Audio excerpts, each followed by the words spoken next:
ಹೌದು ಸ್ವಾಮಿ.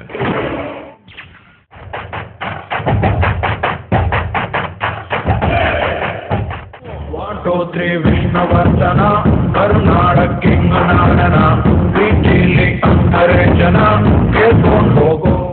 ಸ್ವಾಗತ ಪ್ರಿಯ ವೀಕ್ಷಕರೇ, ಇದು SRMC ಕಾಲೇಜ್ ಅರ್ಪಿಸುವ ಬಿಗ್ ಬಾಸ್ ಕಾರ್ಯಕ್ರಮ ಇದ್ದಿದ್ದಂಗೆ ತೋರಿಸೋ ಏಕೈಕ ರಿಯಾಲಿಟಿ ಶೋ. ಪ್ರಿಯ ವೀಕ್ಷಕರೇ, ನಾನು ನಿಮ್ಮ ಶಿಕ್ಷಕ ಪ್ರದೀಪ್. ಈ ಮನೆಯಲ್ಲಿ ಕಿಚ್ಚಿದೆ, ಕಾಡ್ ಕಿಚ್ಚಿದೆ, ಆಡ್ಬೇಕು ಅನ್ನೋ ಹುಚ್ಚಿದೆ, ಗೆಲ್ಬೇಕು ಅನ್ನೋ ಕೆಚ್ಚಿದೆ. ಈಗ ನಿಮ್ಮೆಲ್ಲರ ಜೊತೆ ಇರೋದು ಕೇವಲ 5 ಕಂಟೆಸ್ಟೆಂಟ್ಸ್ ಮಾತ್ರ.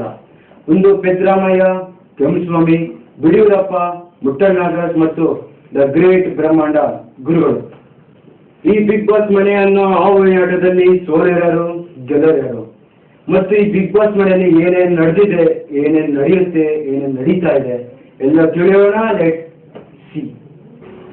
ನಮಸ್ಕಾರ ಪೆದ್ರಾಮಯ್ಯಗೆ, ಹೇಗಿದ್ದೀರಾ? ಪೆದ್ರಾಮಯ್ಯ ಅವ್ರಿಗೆ ನಮಸ್ಕಾರ. ಪ್ರದೀಪ್ ಅವ್ರಿಗೆ, ನೀವು ಚೆನ್ನಾಗಿದ್ದೀರಾ? ನಾವು ಚೆನ್ನಾಗಿದ್ದೀವಿ.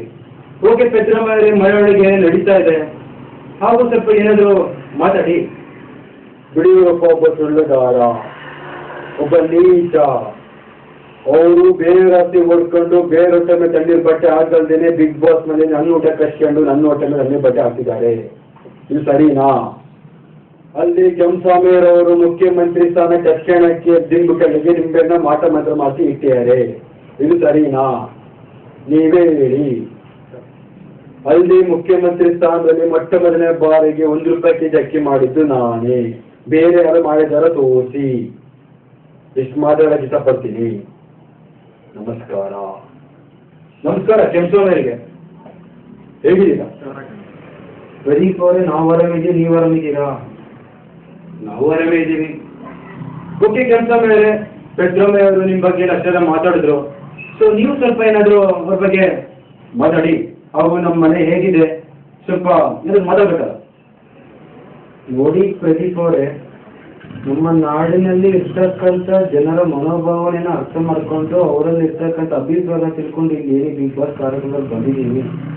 ನನಗೆ ಬಹಳ ಸಂತೋಷವಾಗಿದೆ. ಈಗ ಪೆದ್ರಾಮಯ್ಯವರು ಏನು ನನ್ನ ಮೇಲೆ ಆರೋಪವನ್ನು ವಹಿಸಿದ್ದಾರೆ, ನಿಂಬೆಹಣ್ಣು ಇಟ್ಟಿದ್ದೇನೆ ಅಂತ, ಅದು ಖಂಡಿತ ನಿಂಬೆಹಣ್ಣನ್ನು ಇಟ್ಟಿಲ್ಲ, ನಾನು ಇಟ್ಟಿದ್ದೆ ಬೇರೆ ಹಣ್ಣನ್ನು. ಈಗ ಏನು ಪೆದ್ರಾಮಯ್ಯವರು ತನ್ನ ಮುಖ್ಯಮಂತ್ರಿ ಸ್ಥಾನದಲ್ಲಿ ಇಟ್ಕೊಂಡು ಏನು 1 ರೂಪಾಯಿ ಕೆಜಿ ಅಕ್ಕಿ ಮಾಡಿದ್ದಾರೆ, ಅದರಿಂದ ನಮ್ಮ ರಾಗಿ ರೇಟನ್ನು ಕಮ್ಮಿಯಾಗಿ ನಮ್ಮ ಮುದ್ದೆಗೆ ಬಹಳ ಒತ್ತು ಬೀಳ್ತದೆ. ಈಗ ಪ್ರದೀಪ್ ಅವರನ್ನು ಮಾತಾಡಕ್ಕೆ ಇಷ್ಟಪಡ್ತೇನೆ. ಈಗ 50 ಲಕ್ಷ ರೂಪಾಯಿಯಲ್ಲಿ ಏನು ಬಿಗ್ ಬಾಸ್ ಮನೆಯಲ್ಲಿ ಗೆದ್ದರೆ 50 ಲಕ್ಷ ರೂಪಾಯಿ ನಾವು ಕೊಡ್ತೀವಿ. ನಾನು ಒಂದು ವೇಳೆ ಬಿಗ್ ಬಾಸ್ ಮನೆಯಲ್ಲಿ ಗೆದ್ದರೆ ಆ 50 ಲಕ್ಷ ರೂಪಾಯಿಯಲ್ಲಿ 25 ಲಕ್ಷವನ್ನು ನಾನು ಮೊದಲನೇ ಹೆಂಡತಿಗೆ ಮತ್ತು ಇನ್ನು 25 ಲಕ್ಷವನ್ನು ಎರಡನೇ ಹೆಂಡತಿಗೆ ಕೊಡ್ತಕ್ಕಂಥ ಕಾರ್ಯವನ್ನು ಮೊದಲು ಕೈಗೊಳ್ತೀನಿ. ದಯವಿಟ್ಟು ತಪ್ಪನ್ನು ತಿಳಿಸ್ಬಿಡಿ. ಓಕೆ ಕೆಲಸ ಮಾಡಿ, ಮತ್ತೆ ನಮ್ಮ ಮಾತನ್ನು ಮುಂದುವರಿಸ್ತೀನಿ. So Malika please. ಓಹೋ ನಮಸ್ಕಾರ ಮುಟ್ಟೋರವರಿಗೆ, ನಮಸ್ಕಾರ. ತಾವು ಹೇಗಿದ್ದೀರಾ? ನಮಸ್ಕಾರ, ನಾವು ಚೆನ್ನಾಗಿದ್ದೀವಿ. ನಿದ್ರಿದ್ದೀರಾ?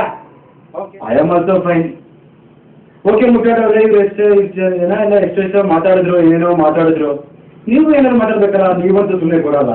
ಸೊ ಪ್ಲೀಸ್ ಏನಾದ್ರು ಮಾತಾಡಿ. ಓಕೆ ಪ್ರದೀಪ್ ಅವರೇ, ಪ್ರತಿ ರಸ್ತೆಯಲ್ಲೂ ಬೀದಿ ಬೀದಿಯಲ್ಲೂ ಮನೆ ಮೇಲೆ ಸೊಸೆಯಲ್ಲಿ ಅಪ್ಡೇಟ್ ಇರೋದ್ರೆ ಪ್ರತಿಯೊಬ್ಬರನ್ನು ಕರೆಸಿ 3 ವಿಷಯದಲ್ಲಿ ರೋಡಲ್ಲಿ ಮಾಡ್ತಕ್ಕಂಥ ಕಾರ್ಯವನ್ನು ಕೈಗೊಳ್ಳುತ್ತೇನೆ. ಪ್ರತಿಯೊಬ್ಬರ ಮೇಲೆ ಬೀದಿ ಬೀದಿ ಸೊಸೆಯಲ್ಲಿ ಅಪ್ಡೇಟ್, ಪ್ರತಿ ಕಾಲೇಜಿನಲ್ಲೂ ಸ್ಕೂಲಿನಲ್ಲೂ ಎಲ್ಲರೂ ಸೊಸೆಯಲ್ಲಿ ಅಪ್ಡೇಟ್ ಇಲ್ಲದೆ ಪ್ರತಿಯೊಬ್ಬ ಸ್ಟೂಡೆಂಟನ್ನು ಕರೆಸಿ ಕತ್ತೆ ರೋಡಲ್ಲಿ 3 ವಿಷಯದಲ್ಲಿ ಮಾಡ್ತಕ್ಕಂಥ ಕಾರ್ಯವನ್ನು ಕೈಗೊಳ್ಳುತ್ತೇನೆ. ಇದನ್ನು ಯಾರು ತಪ್ಪದೇ ಇಲ್ಲ. ಇಲ್ಲದಿದ್ದರೆ ಪ್ರತಿಯೊಬ್ಬ ಕ್ರಮ ಕೈಗೊಳ್ಳಬೇಕು. ಇಲ್ಲದ ಮುಖ್ಯಮಂತ್ರಿ ಸಿದ್ದರಾಮಯ್ಯ ಅವರು ಇದನ್ನು ಬೇಗ ಮಾಡಬೇಕು. ಪ್ರತಿಯೊಬ್ಬ ಸೊಸೆಯಲ್ಲಿ ಪ್ರತಿ ಬೀದಿಯಲ್ಲೂ ರಸ್ತೆಯಲ್ಲೂ ಮನೆಯಲ್ಲೂ ಸೊಸೆಯಲ್ಲಿ ಅಪ್ಡೇಟ್. ಹೋಗಿ ಮುಟ್ಟಾಡ್ರೆ ನೀವು ಬಾಯ್ ಬಿಟ್ಟರೆ ದೋಸರ ಬಗ್ಗೆನೇ ಮಾತಾಡ್ತಿದ್ದೀರಾ. ನಿಮ್ಮನ್ನು ಮತ್ತೆ ಮಾತನ್ನು ಕಂಟಿನ್ಯೂ ಮಾಡ್ತೀನಿ. So please. ನಮಸ್ಕಾರ ಪ್ರದೀಪ್ ಬಾಯ್. ಓ ಹಾಯ್ ಬಿಡಿಯೂರಪ್ಪನವರೇ, ಇವರೆಲ್ಲ ಇಷ್ಟೆಲ್ಲ ಮಾತಾಡ್ತಿದ್ದಾರೆ. ನೀವು ಏನಾದ್ರು ಮಾತಾಡಬೇಕು ಅನ್ಕೊಂತ ಇದ್ದೀರಾ? ನೀವು ಮಾತಾಡೋಕ್ಕೆ ಏನಾದರೂ ಇದೆಯಾ? ನೀವು ಮಾತಾಡಬೇಕು. ಯಾಕಂತ ಹೇಳಿದ್ರೆ ಇವರೆಲ್ಲ ಇಷ್ಟೆಲ್ಲ ಮಾತಾಡಿದ್ರೆ ನೀವು ಮಾತಾಡೋದು ಬೇಕೀಗ. ಮಾತಾಡಿ. ನಾವು ಚೆನ್ನಾಗಿದ್ದೀವಿ, ನೀವು ಚೆನ್ನಾಗಿರೋ? ನಾವು ಚೆನ್ನಾಗಿದ್ದೀವಿ ಬಿಡಿ. ನೀವು ಫಸ್ಟ್ ಏನಾದ್ರು ಮಾತಾಡ್ಬೇಕಲ್ಲ ನೀವೀಗ. ನೋಡಿ, ಪಕ್ಷದ ಅಭ್ಯರ್ಥಿಗಳು ನಮ್ಮ ಮೇಲೆ ಏನಾದ್ರು ಪ್ರವೇಶಿಸಿದರೆ ಖಂಡಿತ ಕಂಡನೀಯ. ಇದು ನಾವು ಯಾವುದೇ ರೀತಿ ಆರೋಪ ಮಾಡಿಲ್ಲ. ಏನನ್ನ ಕಣ್ಣಲ್ಲಿ ನೀರನ್ನು ಬಡಿಸಿದ್ರೆ ಯಾರು ಒಳ್ಳೆದಾಗಲ್ಲ. ನನ್ನ ಕಣ್ಣಲ್ಲಿ ನೀರು ಜನರು ಹೊರ ಹೋಗಿದ್ದಾರೆ, ಯಾರು ಒಳ್ಳೆದಾಗಲ್ಲ ನಿಜವಾಗ್ಲು. ಬಿಡಿಯೂರಪ್ಪನವರೇ, ಕೂಲ್. ಯಾಕೋ ನಿಮ್ಮ ಮೈಂಡ್ ಡಿಸ್ಟರ್ಬ್ ಆಗಿದೆ ಅಂತ ಅನ್ಸುತ್ತೆ. ನಿಮ್ಮ ಹತ್ರ ಮತ್ತೆ ನಾನು ಮಾತಾಡ್ತೀನಿ. ಸೊ ಅದಕ್ಕೆ ಅದು ಪ್ಲೀಸ್ ಸ್ವಲ್ಪ ರೆಸ್ಟ್ ಅಂತೀರಾ? ಧನ್ಯವಾದ. ನಮಸ್ಕಾರ ಬ್ರಹ್ಮಾಂಡ ಗುರುಗಳಿಗೆ, ಹೇಗಿದ್ದೀರಾ?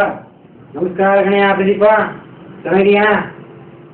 ಏನೋ ಗುರುಗಳೇ ನಿಮ್ಮ ಆಶೀರ್ವಾದಂಗಿದ್ದೀವಿ. ಸರಿ ಗುರುಗಳೇ, ಎಲ್ಲ ಇಷ್ಟೆಲ್ಲ ಮಾಡ್ತಿದ್ದಾರೆ, ನಿಮಗೂ ಏನು ಮಾಡಬೇಕು ಅನಿಸ್ತಿಲ್ವಾ? ಮಾತಾಡ್ತೀರಾ? ಮಾತಾಡಿ. ನೋಡಯ್ಯ ಪ್ರದೀಪ, ಇವರು ರಾಜಕಾರಣದಲ್ಲಿ ಕುಡ್ದೋಗಿ, ಇವರು ಉದ್ಧಾರ ಆಗಲ್ಲ, ಟೋಟಲ್ ಮುಟ್ಟಾಳ ಮುಖ್ಯಮಂತ್ರಿ ಆಗಲ್ಲ, ಟೋಟಲಿ ಮುಂಡ ಮಸ್ತ್. ನೋಡಿದ್ರಲ್ಲ ಪ್ರಿಯ ವೀಕ್ಷಕರೇ, ಇದು ಈ 5 ಕಂಟೆಸ್ಟೆಂಟ್ಸ್ನ ಮಾತುಗಳು. ಇವರಲ್ಲಿ ಇದ್ದಿದ್ದು ಮನೋಭಾವನೆ ಎಲ್ಲ ನಮ್ಮ ಜೊತೆ ನಿಮ್ಮ ಜೊತೆ ಎಲ್ಲ ಹಂಚ್ಕೊಂಡಿದ್ದಾರೆ ಅಂತ ನಾವು ಅಂದ್ಕೊಳ್ತೀವಿ. ಆದರೆ ಅವರು ಒಳಗಿರೋ ಮಾತು ಹೊರಗಿರೋ ಮಾತಂತೂ ಖಂಡಿತ ನಮ್ಗಂತೂ ಗೊತ್ತಿಲ್ಲ. ಇವರಲ್ಲಿ ಇರ್ತಕ್ಕಂಥ ಮನೋಭಾವನೆಯ ಮಾತುಗಳನ್ನು ಕೇಳಿ ನಮ್ಮ ಕಣ್ಣಲ್ಲಿ ನೀರು ಬರೋದು, ರಕ್ತ ಬರೋದು ಕೂಡ ಚಾನ್ಸಸ್ ಬಹಳ ಇದೆ. ಆದ್ರಿಂದ ಇವರನ್ನ ಕನ್ನಡ ಮಾತನ್ನೇ ಕಾಪಾಡ್ಬೇಕು ಅಷ್ಟೇ. ಪ್ರಿಯ ವೀಕ್ಷಕರೇ, ಕಾರ್ಯಕ್ರಮ ಮುಗಿಸೋ ಸಮಯ ಬಂದಾಯ್ತು. ಪ್ರಿಯ ವೀಕ್ಷಕರೇ, ಮತ್ತೆ ನಿಮ್ಮ ಭೇಟಿ ಆಗ್ತೀನಿ ನೆಕ್ಸ್ಟ್ ಬಿಗ್ ಬಾಸ್ ಸೀಸನ್ 3 ನಲ್ಲಿ. ಅಲ್ಲಿವರೆಗೂ ಗುಡ್ ಬೈ.